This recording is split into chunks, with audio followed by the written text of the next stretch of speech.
Good morning, this is Rashad Mitchell coming to you live from my YouTube channel as I continue on my part series, The Week That Was, College Football History and Review, the 1965 college football season. For October 30th, 1965, this is week 7. So we're going to get into it right now. Princeton beat Brown by a score of 45-27. Princeton won its 15th game in a row and retained the first place tie in the Ivy League race with Dartmouth at 4-0, which was come from behind 2017 winner over Yale. Tailback Ron Landet threw 4 touchdown passes out of Tigers' ancient single-wing offense, piling up 297 yards on 10 for 13, 192 yards passing, 105 yards rushing, and 22 carries. Outdoing him in offensive fest was Brown, quarterback Bob Paul, who threw 3 touchdown passes. Dashed for fourth score, and queuing 338 yards. 19 of 38, 243 yards in the air, 18 carries for 95 yards on the ground.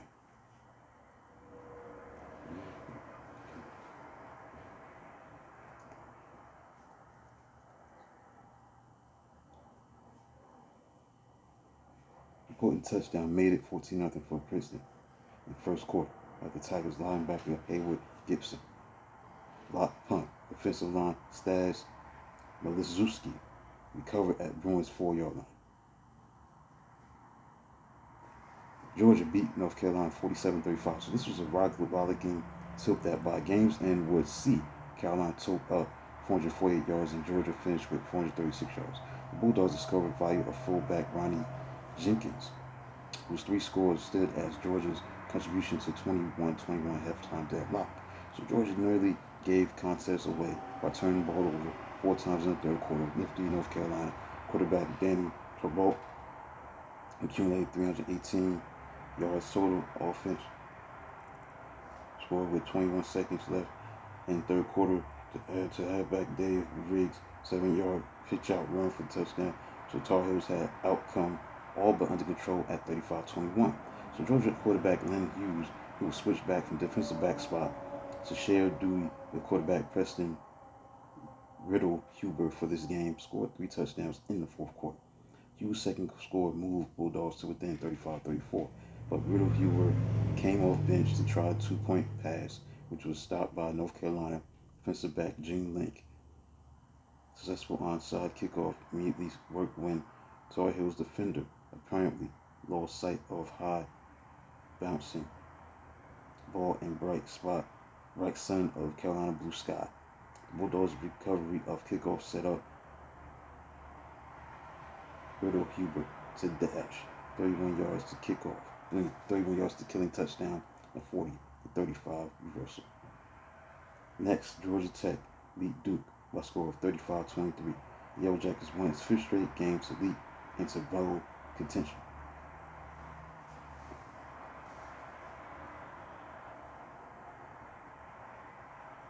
Auburn beat number 7 Florida 28-17. Superb Florida quarterback Steve Spurrier was pitching hard at end of agonizing defeat in the first half. Spurrier profited from 2 pass penalties to throw Gators into position for kicker Wayne Barfield's 26-yard field goal. Wingback Jack Harper's 21-yard touchdown catch as Florida ventured into Tigers' end on 6 of 7 possessions. These scores cement the 10-0 halftime lead over Plainsmen, who had nearly non-existent offense during the opening 30 minutes and didn't earn any first downs into last 2 minutes and 49 seconds of first half. So in the second half, alert Auburn linebacker Bill Cody twice converted Spurrier errors into touchdowns that vaulted Tigers into surprising SEC leadership at 2-0-1. Well into third quarter, Plainsman quarterback Alex Bowden pitched wobbly 29-yard touchdown pass to end Scotty Long. Cody raced 29 yards on intercepted return on first snap at the Florida received ensuing kickoff, behind first time at 14-10. Gators went 80 yards to Spurrier's 11-yard touchdown out to wide receiver Charles Casey, who had 9 catches for 128 yards and a touchdown. Bowden answered with perfectly aimed but also wildly 69-yard touchdown bomb to end Freddie Hyatt in the fourth quarter. Under heavy rush, Spurrier relinquished fumble to Cody in the end zone with 1:59 to play, and Coach Sugar Jordan clinched his 100th victory, most ever at Auburn to date.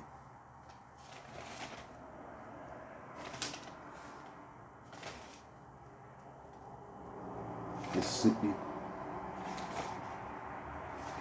upset number 5 Louisiana State 23-0 Jackson, Mississippi. An opener of day night twin bill in Jackson, Mississippi drug surprised LSU with mighty defense that limited Tigers' flashy offense to 52 yards. Rebels jumped to 17-0 lead thanks to Bengals tailback Joe Abruzzo. Fumbling punt, second half kickoff at own 3-yard line. Abruzzo's bobbles led to 10 points, even though LSU defensive line did its part by stopping 3 smashes before Ole Miss kicker James Hardy made 20-yard field goal in second quarter. At the second half kickoff fumble recovery, Rebels tailback Mike Dennis scored his second touchdown. Linebacker James Nelson nabbed fourth quarter interception off Tigers quarterback Billy Ezel and returned it for a closing touchdown. Number 10 Alabama beat the University of Mississippi State with a score of 10-7. Nightcap of Jackson's Dizzy Dean Day festivities saw Alabama come out throwing as quarterback Steve Sloan rifled a 65-yard touchdown pass to wide receiver Dennis Holman in early going. Tied linebacker Stan Moss from recovery in Mississippi State territory in the third quarter, and kicker David Ray kicks 27-yard field goal, trying to avoid third loss in a row. Bulldogs quarterback Ashby Cook and halfback Marcus Roden wrapped up 79-yard drive with an 11-yard touchdown pass collaboration in third quarter. Alabama blocked late field goal try by Mississippi State kicker James Neal.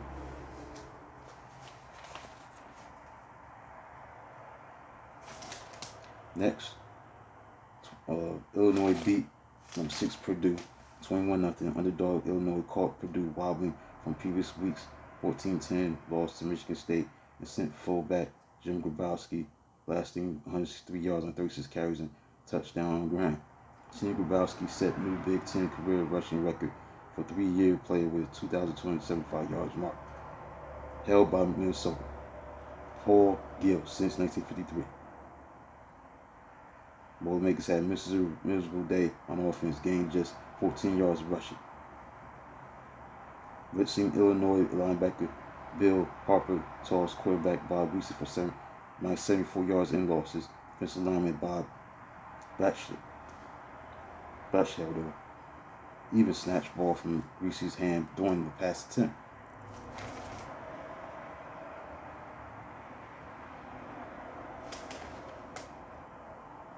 Ohio State beat Minnesota 11-10 on the way to becoming Coach Woody Hayes' second 1,000-yard passer in single season.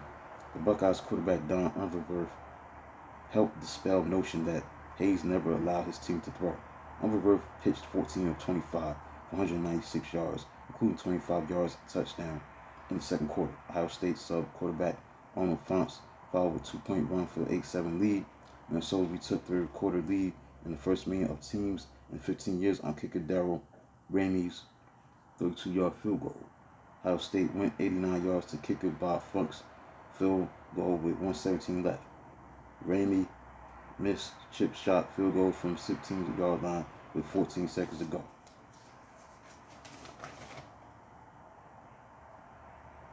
Number 3, Nebraska beat Missouri 16-14 as critical Big 8 tilt found Missouri bursting from locker room to build an early 14-0 lead on the 80-yard drive at the opening kickoff. Defensive back Johnny Rollins midfield interception. Quarterback Gary Lane scored a touchdown on a 22-yard run. Conferred 15-41 19-yard pass completion to Tigers' 2 early drives, finally getting rolling by second quarter. Nebraska edged to within 14-13 on scoring marches of 57-89 yards.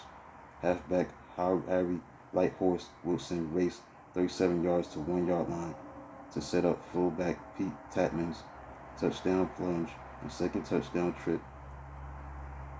Nebraska quarterback Fred Duda skirted in for 38 yards on 4th and 1 to poise Tatman for another short scoring dive. Going Huskers kicker Larry Watch holds his 26-yard field goal with 5:56 on the fourth quarter clock, made up for his missed conversion. So Missouri flubbed two late chances, losing it on downs and quarterback Lloyd Carr's interception. Colorado shut out Oklahoma 13-0 as Colorado defense allowed 284 yards of offense to Oklahoma, but sent soon to his third shutout in a single season for only time since 1942, largely because of 3 fumbles, recoveries, and 3 interceptions. Texas Christian beat Baylor by a score of 10-7. Arkansas shut out Texas A&M. Number 2, Arkansas shut out Texas A&M 30-1-0. As Arkansas wins 19 straight, also matching Southwest Conference mark of 12 previously held by Texas A&M in 1939, 1940, and Texas 1962, 1964. Aggies defense rose up to stop each of Porter's first 6 series and turned opening 22 minutes into punting duty. Hogs tailback Bobby Burnett scored 2 touchdowns in the second quarter. Wingback Jim Lindsey and end Bobby Crockett caught touchdown passes in the second half.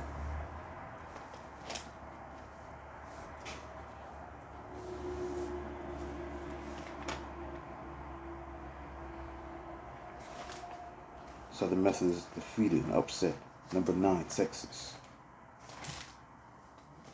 31-14. Longhorns so steadfast since Darrell Royal arrived as coach in 1957, complete lost their poise in fourth quarter as Southern Methodist exploited for 21 late points and earned back some respect that had been missing for much of the last 10 years. But the Mustangs jumped to a 10-0 halftime lead as wide receiver John Roderick went high to steal a touchdown pass from 2 Texas defensive backs with 50 seconds to go in the second quarter. Steelers punter David Conway bounced long punt dead at SMU 5-yard line with Ponies Mercy 10-6 lead in less than 11 minutes to play.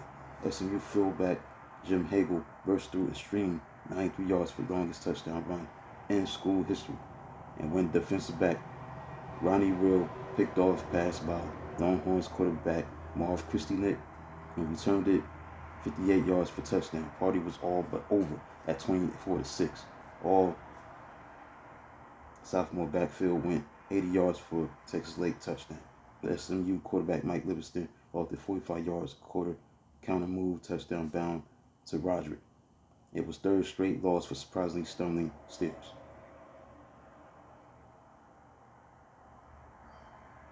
Arizona State beat Texas Western 28-20.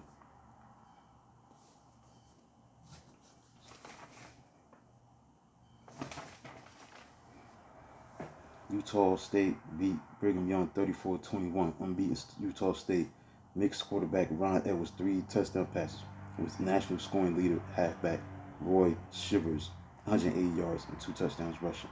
But BYU in the new 4 wide receiver spread, quarterback Virgil Carter, who had 365 yards passing, 3 touchdowns, 3 interceptions, had pitched first of his 3 touchdown passes in the first quarter to provide 7-0 lead. A resourceful Aggies defense contributed 3 interceptions to help the game Old Wagon Will Trophy. All right, next, last but not least, Washington State beat Oregon State 10-8. Surprising Cougars, 4-time winners in the last 2 minutes of the game. Games so far in 1965 finally opened the Pac-8 schedule with script reversal. Now this time, Washington State scored its 10 points in the first half. So, including ponderous fullback Larry Ilmes, clock-beating 1-yard touchdown run with 7 seconds left in the first half. Quarterback Paul Brothers kept 37-yard Oregon State drive with 3-yard touchdown run in third quarter. Cougars defensive back Willie Gaskin was fourth quarter hero with fumble recovery and interception.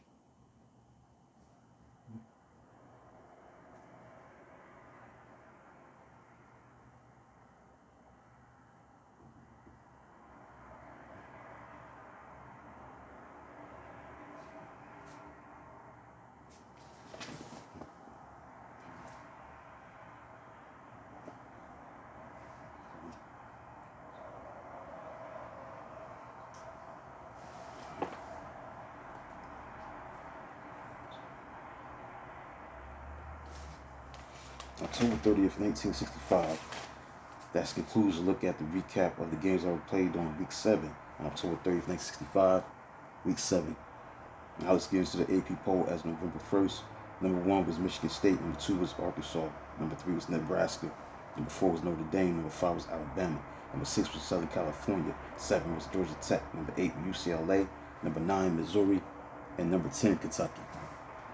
So that concludes a look at week that was, Week 7. The games that were played during that season, man. It was a great week to recap.